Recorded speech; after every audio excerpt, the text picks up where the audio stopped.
Well, firstly, I think humanity is interconnected as never before, socially, economically, but also in terms of communication and data. We are so very interconnected. Uh, and yet today we feel very lonely. Yes, we are down, as you put it, we are anxious. And the reason we are anxious is because we don't know what's going on. People, we hear about a pandemic, we hear it's spreading really rapidly. We hear this disease, COVID-19. I mean, you look very well, but if you were together, you could pass it on to me and my family. I feel very well, but if we meet, I could pass it on to you and your family. And this is causing a lot of anxiety among the people. To make matters worse, I think governments, in most governments, are not handling this properly, and they are not showing a clear sense of direction to the people. And when the people are anxious, this is where leaders need to be very determined and very clear. And this is lacking. And then to make matters even worse, there's a lot of news in the media. We are bombarded with news, and it makes us more and more anxious. And a lot of that news is also fake news. And so, given all this together, I think it's a perfect recipe for making you and I, and indeed most of humanity, very, very anxious.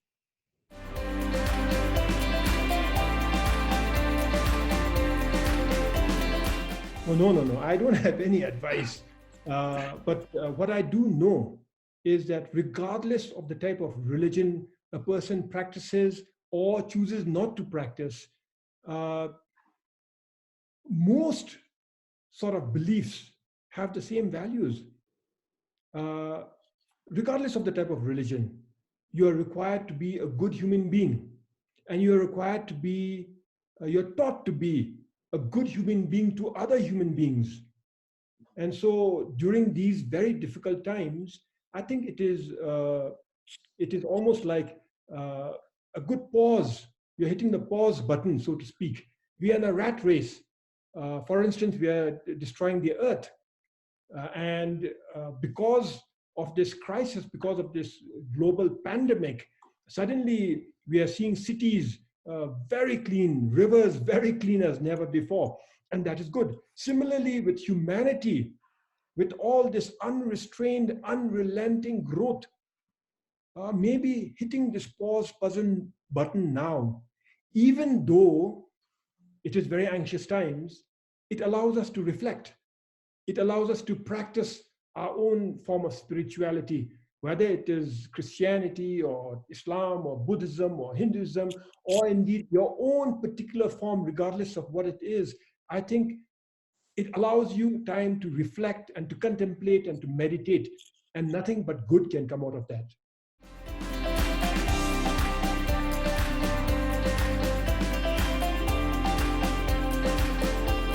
So we've been very fortunate in Bhutan because the leadership of His Majesty the King has ensured that all preemptive measures were taken as early as in January onwards. Okay. And from January, measures were put into place, preemptive measures were put into place gradually. And so we have only two COVID-19 confirmed cases. Both are tourists, husband and wife. And contact tracing was done very aggressively, and everybody they came into touch with was checked. Thankfully, they were all negative. They were all quarantined, and most of them have been now completed their quarantine period. Now, the royal address that you referred to, is when His Majesty the King very recently announced that the borders are going to be closed. Mm-hmm. The border with India, we have a land border with India, so that is closed. Within the country, there's no lockdown. Okay. Life is going on as usual. A lot of measures in place to ensure that people are safe and people take the required precautions. And yes, there are no large gatherings, for instance, and people entering the country from abroad. Like I came in from Switzerland, so I am in home quarantine. Okay. And my children have returned from America and Thailand. So they came in after me, and they are required to quarantine now in government facilities. So it is quite structured and becoming increasingly more tight, the regulations. But within the country, there is no lockdown.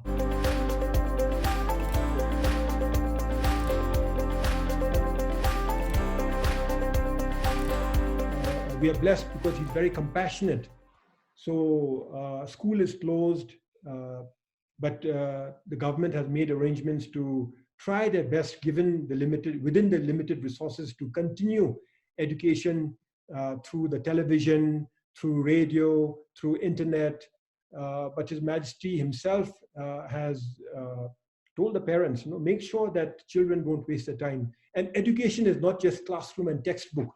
Yes. The education is all around you.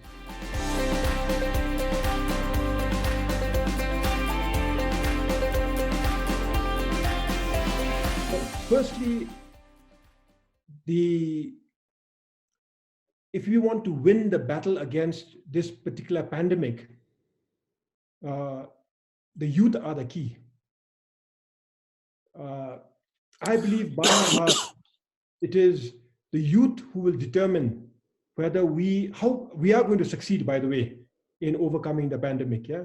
But how soon we overcome it, and how much we are able to protect the elderly and the people who have underlying medical conditions depends on the youth. Because most of our youth believe that, and they've been told by many agencies, including the WHO, that the youth, they are not as vulnerable. Even if they catch it, it'll be mild symptoms. But they've told the youth also that they can be carriers. And sometimes they can carry asymptomatically, that is, without showing the symptoms also. And so the youth have to be very, very careful. They need to isolate themselves as much as possible, fully aware that their lives are not in danger. They need to ensure that they practice good hand washing and other good practices, fully aware that their lives are not in danger. And they need to do this for the greater good of their immediate families and societies, their countries, and of humanity. So the role that youth play right now is extremely critical.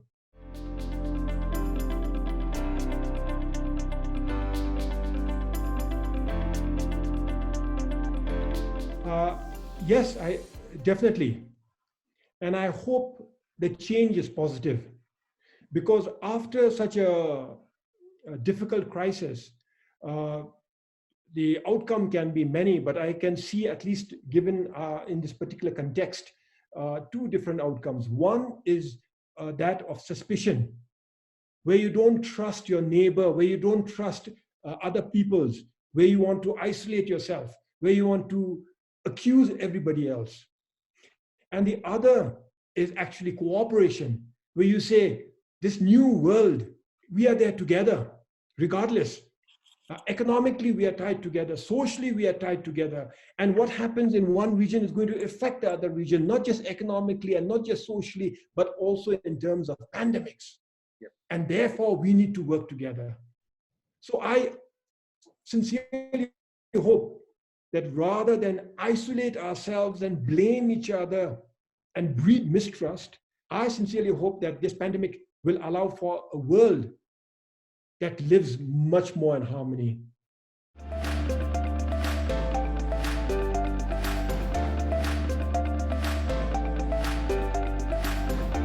So when you talk of leaders in corporations and businesses, this particular pandemic is a test of their leadership. To be a leader of a corporation, I'm a public servant, so I've never led a corporation. But I would imagine that if you are a leader of a corporation, you're not just doing it for immediate profit. You're doing it to ensure that your entity, your business, your company, your corporation will survive sustainably into the future. And surviving sustainably into the future would mean being able to overcome shocks like this. Now, all of them cannot. Some businesses are going to go down under. There's been absolute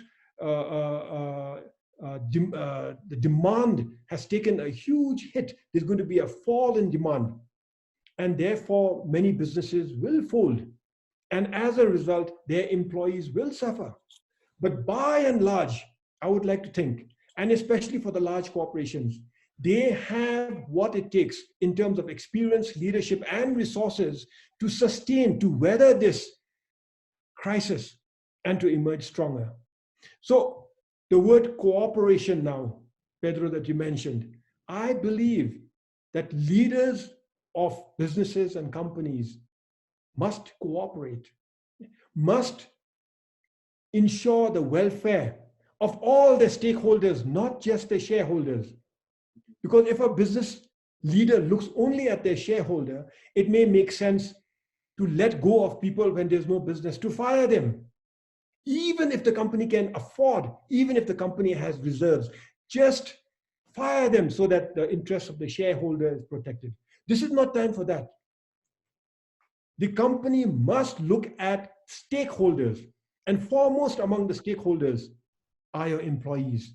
Yes, the community and supply line, all that is important, but your employees, you must take care of them, because most of them will be living from hand to mouth.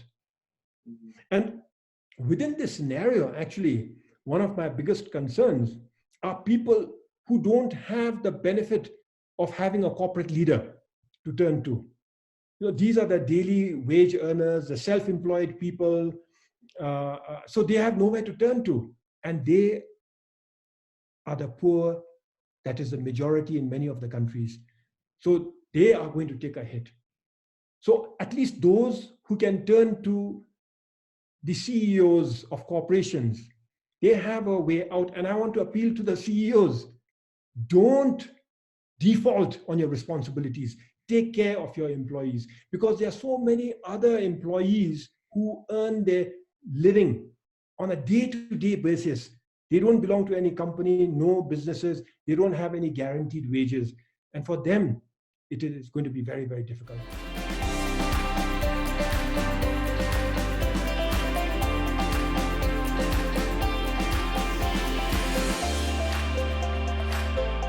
Well, Kim, firstly, thank you for listening to all the TED Talks. I know it can be quite boring. My pleasure. Totally my pleasure. Thank you very much.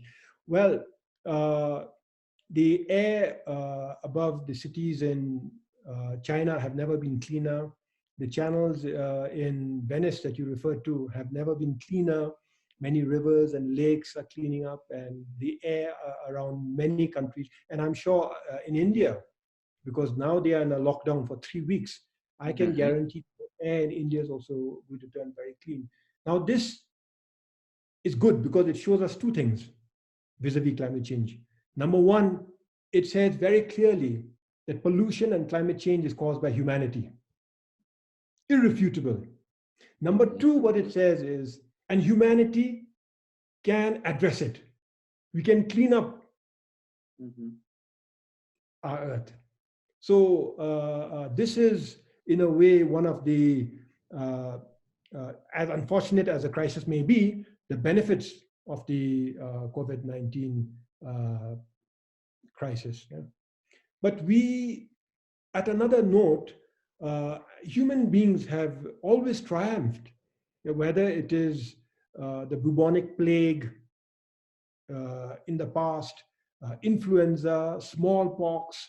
We've dealt with many epidemics and pandemics that have wiped out hundreds of millions of human beings. We've dealt with world wars, and we have emerged successfully from them. So with COVID-19 also, there's no reason, in fact, to think that we will fail this time. In fact, looking at history, you know that we will succeed, and we will succeed fairly soon. So moving forward now, you can imagine that there will be other pandemics. There will be other crises. This is not going to be the last. Yes. So we must get used to this, and we must prepare for it. So going forward, I would imagine that governments and institutions and even the private sector would be one step ahead of the game so that the next pandemic that emerges will not disrupt life this badly. So that the moment an epidemic emerges, the moment there's an outbreak anywhere, all governments all around the world take it seriously to control that epidemic. So I think that is going to be a good lesson for all of us. Now, what lesson for climate change? If we can, the lesson is if we can address pandemics that threaten the survival of humanity so effectively, then I dare say climate change affects the future of humanity. And therefore, the world must come together to address the crisis of climate change with equal determination.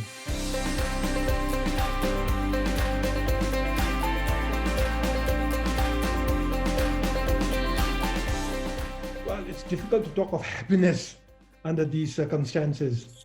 Yes, we know. But we must stay positive. Yeah, and the best way to stay positive is for individuals to believe that the inconveniences that we have to deal with, if there is a lockdown, for instance, the sacrifices that we may have to make, they are for your family, your community, your country, and humanity at large. And I think that's a big sort of a outcome to a very small sacrifice that individuals can make. So having a positive, convincing yourself to have a positive outlook. Otherwise, you can start getting very negative. Say, I have done nothing. My country has done nothing. Why is my country in lockdown? Why am I being deprived of my earning potential, opportunities? And this can become very negative. So the idea is, can you stay positive? And then the next is, if you have time to yourself, if there is a lockdown, if you are quarantined, it's a good time to learn, to meditate, to practice spirituality, as we discussed earlier, to contemplate. But all this, you have to be able to afford it. You have to be able to afford a nice home. You have to be living in a nice home with enough savings, with internet connectivity, just like us. But the poor don't have that. And it is for them that I am extremely concerned. And really, societies at large, but especially government leaders, and internationally, multilaterally, we must do something to rescue our poor during these very difficult times. I mean, Pedro, you and I can talk about happiness during these trying times, but the poor will be trying to survive. And there is a big gap.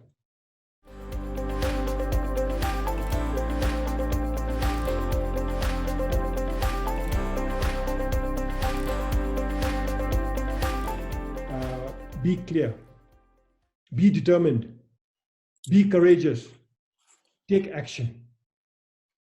The economy is secondary. Human lives matter.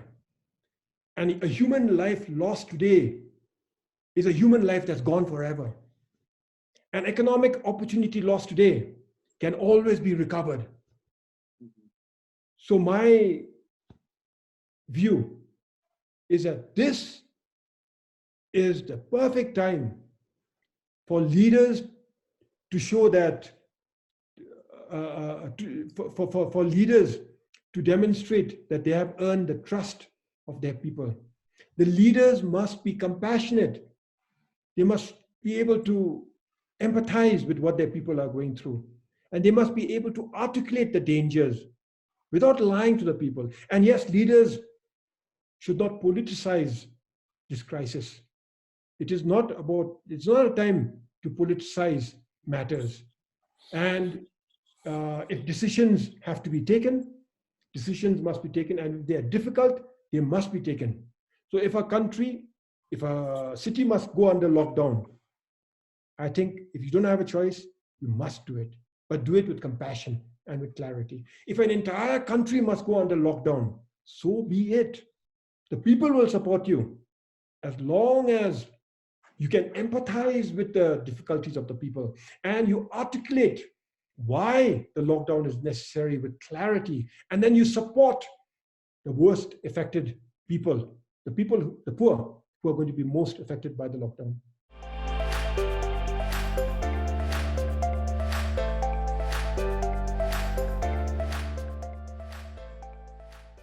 Well, the future, like I said, is either we become very cynical or we become very cooperative.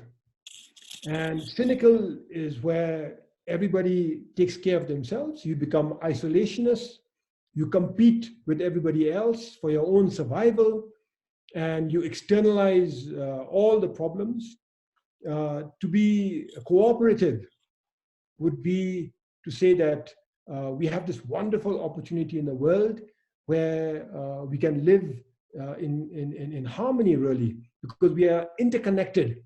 Yeah, and we are going to draw from the opportunities that these unprecedented levels of social and economic interconnectedness give us to make ourselves bigger and better and more prosperous and more happy in our individual countries.